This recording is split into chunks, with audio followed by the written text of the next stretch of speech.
Halo semuanya, pada kesempatan kali ini aku akan menjelaskan tentang tindak pidana pencucian uang. Apa sih tindak pidana pencucian uang itu?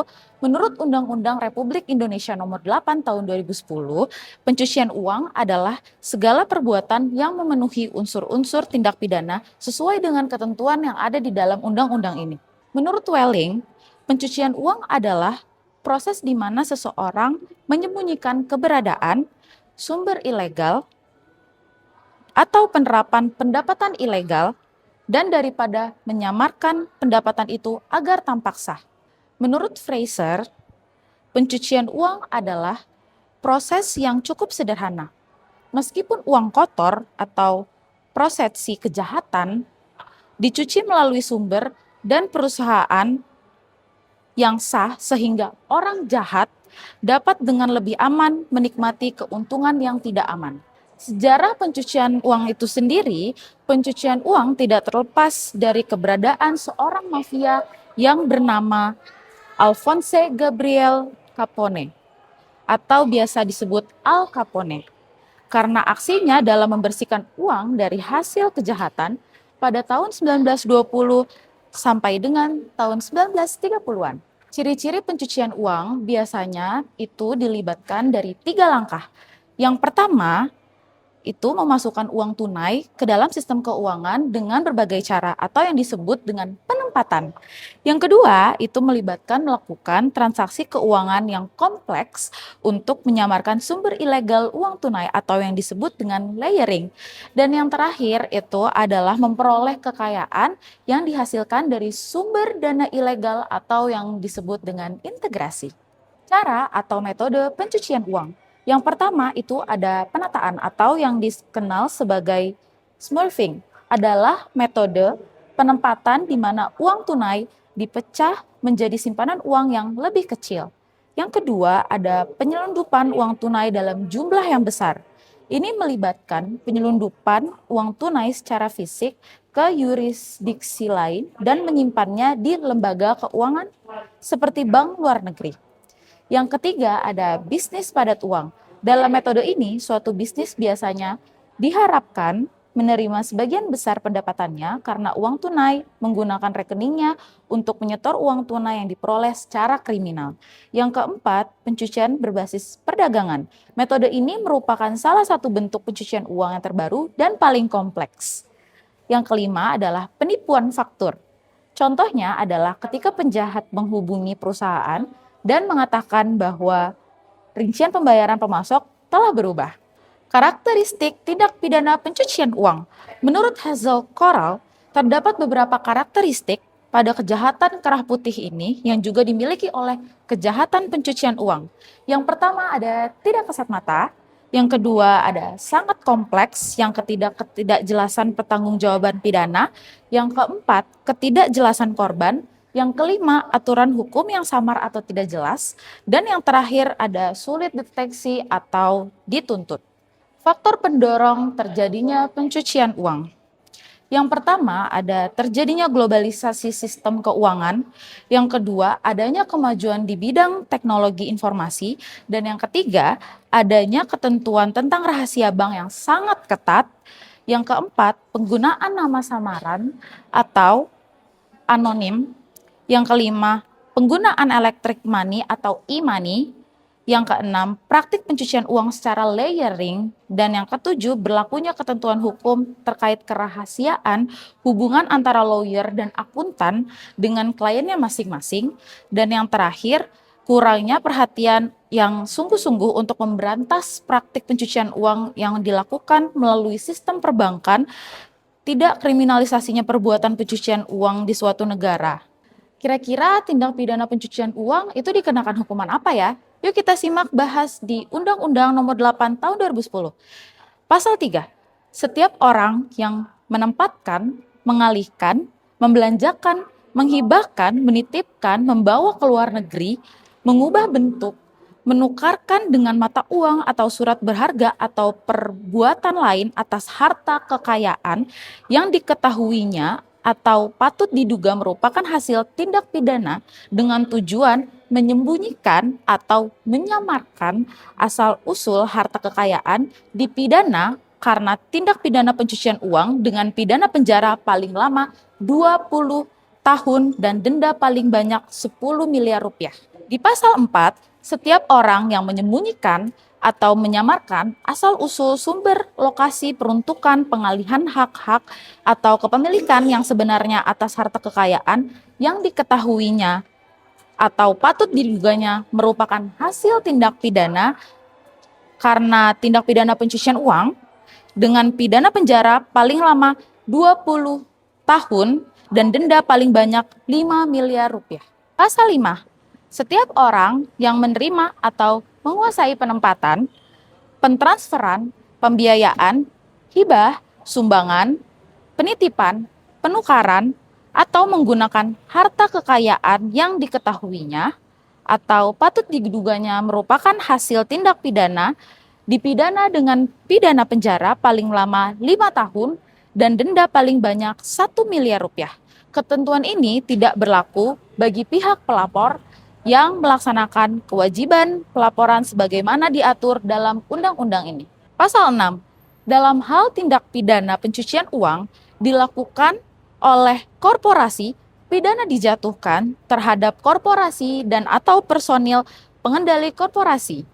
Pidana dijatuhkan terhadap korporasi apabila tindak pidana pencucian uang yang pertama dilakukan atau diperintahkan oleh personal pengendali, yang kedua dilakukan dalam rangka pemenuhan maksud dan tujuan korporasi, yang ketiga dilakukan sesuai dengan tugas dan fungsi pelaku atau pemberi perintah, dan yang keempat dilakukan dengan maksud memberikan manfaat bagi korporasi.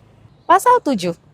Pidana pokok yang dijatuhkan terhadap korporasi adalah pidana denda paling banyak, yaitu senilai 100 miliar rupiah. Selain pidana denda, terhadap korporasi juga dapat dijatuhkan pidana tambahan berupa yang pertama, pengumuman putusan hakim, kedua, pembekuan sebagian atau seluruh kegiatan usaha korporasi, yang ketiga, pencabutan izin usaha, yang pertama, pembubaran dan atau pelarangan korporasi, yang kedua, perampasan aset korporasi untuk negara dan atau yang ketiga, pengambil alihan korporasi oleh negara. Pasal 8 dan 9. Dalam hal harta terpidana, tidak cukup untuk membayar pidana denda tersebut diganti dengan pidana kurungan paling lama 1 tahun dan 4 bulan. Dalam hal korporasi tidak mampu membayar pidana denda tersebut diganti dengan perampasan harta, kekayaan milik korporasi atau personil pengendali korporasi yang nilainya sama dengan putusan pidana denda yang dijatuhkan. Dalam hal penjualan harta kekayaan milik korporasi yang dirampas tidak mencukupi, pidana kurungan pengganti denda dijatuhkan terhadap personel pengendali korporasi dengan memperhitungkan denda yang telah dibayar. Setiap orang yang berada di dalam atau di luar wilayah Negara Kesatuan Republik Indonesia yang turut serta melakukan percobaan, pembantuan, atau pemufakatan jahat untuk melakukan tindak pidana pencucian uang dipidana dengan pidana yang sama. Tindak pidana lain yang berkaitan dengan tindak pidana pencucian uang. Yang pertama ada electronic digital money atau uang elektronik digital. Secara teori, uang elektronik seharusnya menyediakan metode transfer nilai yang mudah tanpa mengungkapkan identitas seperti uang kertas yang tidak terlacak, terutama transfer kawat yang melibatkan nomor rekening bank yang melindungi anonimitas. Namun, dalam praktiknya, kemampuan pencatatan dari penyedia layanan internet dan pengelola sumber daya jaringan lainnya cenderung menggagalkan niat tersebut. Meskipun beberapa mata uang kripto yang sedang dikembangkan baru-baru ini bertujuan untuk memberikan lebih banyak kemungkinan anonimitas transaksi karena berbagai alasan, sejauh mana mereka berhasil dan sebagai konsekuensinya, sejauh mana mereka menawarkan manfaat untuk upaya pencucian uang, masih kontroversial. Solusi seperti Zcash dan Monero dikenal sebagai koin privasi adalah contoh mata uang kripto yang memberikan anonimitas yang tidak dapat dihubungkan melalui bukti dan atau pengaburan informasi yang maksudnya adalah tanda tangan cincin. Selain cryptocurrency tradisional, non-fungible token atau NFT juga biasa digunakan sehubungan dengan aktivitas pencucian uang. NFT seringkali digunakan untuk melakukan wash trading dengan membuat beberapa dompet berbeda untuk satu individu, menghasilkan beberapa penjualan fiktif, dan akibatnya menjual masing-masing NFT kepada pihak ketiga. Cara lain yang semakin umum untuk mencuci uang adalah dengan menggunakan game online. Di semakin banyak game online yang beredar, seperti Second Life and World of Warcraft, uang dapat diubah menjadi barang, jasa, dan atau uang virtual yang nantinya dapat diubah kembali menjadi uang. Tindak pidana lain yang berkaitan dengan tindak pidana pencucian uang menurut Undang-Undang Nomor 8 Tahun 2010. Pasal 11 ayat 1, pejabat atau pegawai PPATK, penyidik, penuntut umum, hakim, dan setiap orang yang memperoleh dokumen atau keterangan dalam rangka pelaksanaan tugasnya menurut undang-undang ini wajib merahasiakan dokumen atau keterangan tersebut kecuali untuk memenuhi kewajiban menurut undang-undang ini.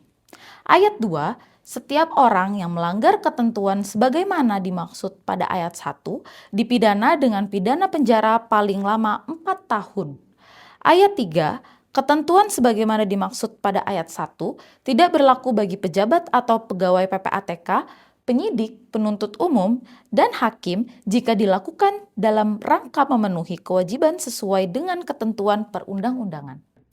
Pasal 12 ayat 1, direksi, komisaris, pengurus, atau pegawai pihak pelapor dilarang memberitahukan kepada pengguna jasa atau pihak lain baik secara langsung maupun tidak langsung dengan cara apapun mengenai laporan transaksi keuangan mencurigakan yang sedang disusun atau telah disampaikan kepada PPATK. Ayat 2, ketentuan mengenai larangan sebagaimana dimaksud pada ayat 1 tidak berlaku untuk pemberian informasi kepada lembaga pengawas dan pengatur. Ayat 3, pejabat atau pegawai PPATK atau lembaga pengawas dan pengatur dilarang memberitahukan laporan transaksi keuangan mencurigakan yang akan atau telah dilaporkan kepada PPATK secara langsung atau maupun tidak langsung dengan cara apapun kepada pengguna jasa atau pihak lain.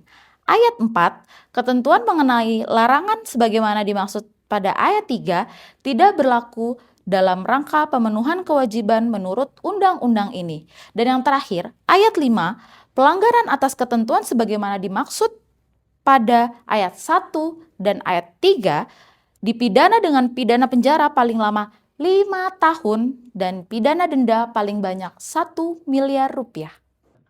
Pasal 13, dalam hal terpidana tidak mampu membayar pidana, denda sebagaimana dimaksud dalam pasal 12 ayat 5, pidana denda tersebut diganti dengan pidana kurungan paling lama 1 tahun 4 bulan.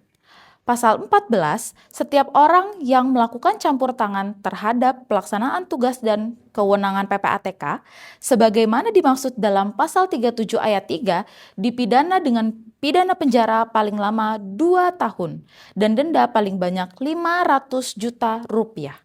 Pasal 15, pejabat atau pegawai PPATK yang melanggar kewajiban sebagaimana dimaksud dalam pasal 37 ayat 4 dipidana dengan pidana penjara paling lama 2 tahun dan denda paling banyak 500 juta rupiah.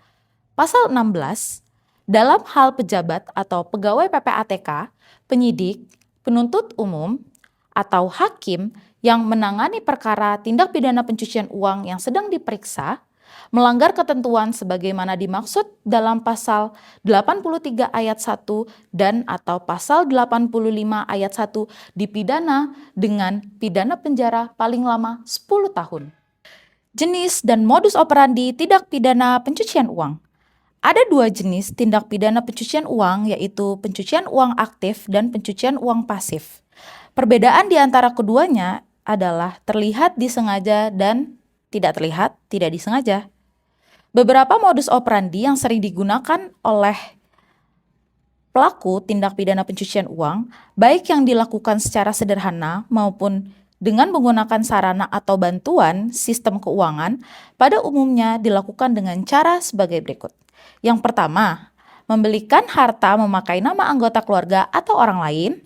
Yang kedua, membeli polis asuransi. Yang ketiga, dibelanjakan menjadi kendaraan dan peralatan rumah tangga.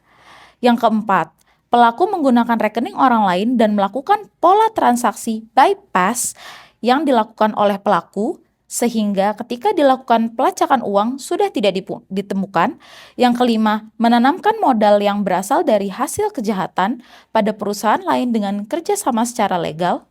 Dan yang terakhir adalah penggunaan identitas palsu dalam pembukaan rekening. Pencegahan dan pemberantasan tindak pidana pencucian uang.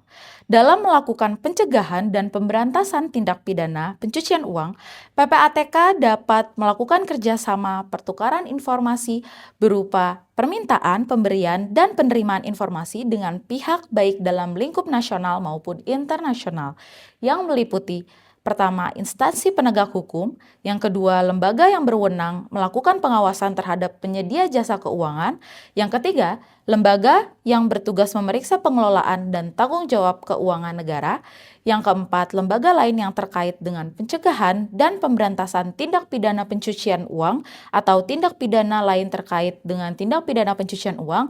Dan yang terakhir, Financial Intelligence Unit di negara lain. Contoh kasus ada di putusan nomor 647-Pit.Sus/2020 kasus investasi Koperasi Cipaganti Karyaguna Persada. Membaca putusan Pengadilan Negeri Bandung nomor 204-Pit.Sus/2018-PN Bandung tanggal 2 Mei 2019 yang amar lengkapnya antara lain sebagai berikut. Menyatakan terdakwa 1. Andianto Setiabudi, terdakwa 2. Julia Sri Rejeki, dan terdakwa 3. Yulianda Chandrawati Setiawan telah terbukti bersalah secara sah dan meyakinkan melakukan tindak pidana secara bersama-sama melakukan pencucian uang sebagaimana tersebut dalam dakwaan ke-1 primair dan dakwaan ke-2 primair. Menghukum terdakwa 1. Andianto Setiabudi, terdakwa 2. Julia Sri Rejeki, dan terdakwa 3. Yulianda Chandrawati Setiawan. Oleh karena itu, dengan pidana penjara masing-masing selama 2 tahun. Menghukum terdakwa 1, terdakwa 2, dan terdakwa 3 untuk membayar denda masing-masing sebesar 5 miliar rupiah. Dengan ketentuan apabila denda tersebut tidak dibayar maka diganti dengan pidana kurungan masing-masing selama 6 bulan penjara. Nah, sekarang gimana menurut kalian ketika kita melakukan tindak pidana pencucian uang? Merugikan kan? Itu saja informasi yang mau aku kasih pada kesempatan kali ini, dan see you!